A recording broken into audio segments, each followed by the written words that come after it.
Despite the Democrats' insane objections, President Trump will continue to embolden law enforcement officers to arrest dangerous illegal alien criminals and keep our communities safe.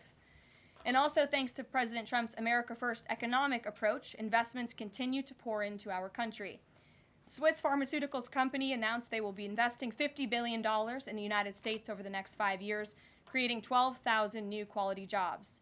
Regeneron Pharmaceuticals also agreed to pay Fujifilm Technologies more than $3 billion over the next decade to help manufacture its medicines in the United States.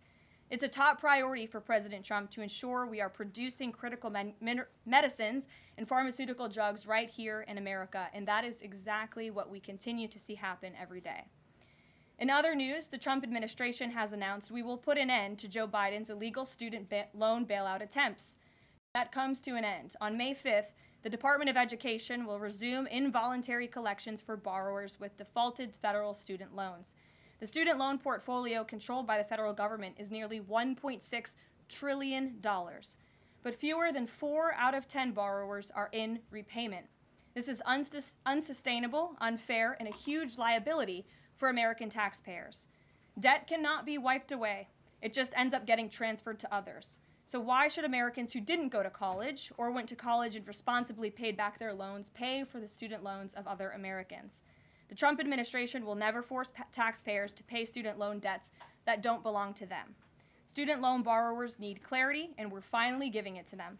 Borrowers will now be clearly expected to repay their loans, and those who default on their loan obligations will face involuntary collections. America is $36 trillion in debt. We must get our fiscal house in order and restore common sense to our country. If you take out a loan, you have to pay it back. It's very simple. President Trump will not kick the can down the road anymore. ABC News photojournalist Melissa Young is retiring after 44 incredible years on the job, covering here at the White House.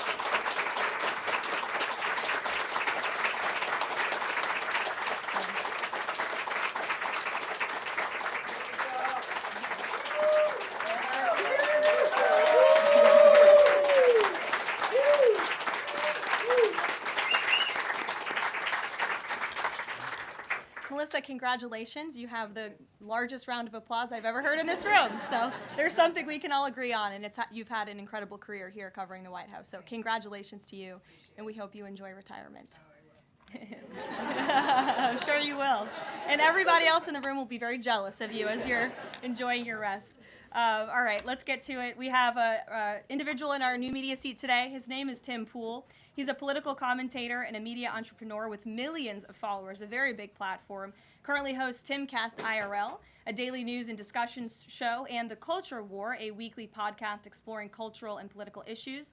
His programs feature in-depth conversations on topics such as free speech, censorship, identity politics, and societal change, often engaging with a diverse range of guests. He's in Washington today because we are also hosting a local media row across the street in the Eisenhower building, which is a testament to our commitment to bring new voices into the White House to cover the president and this administration. So Tim, why don't you kick us off today?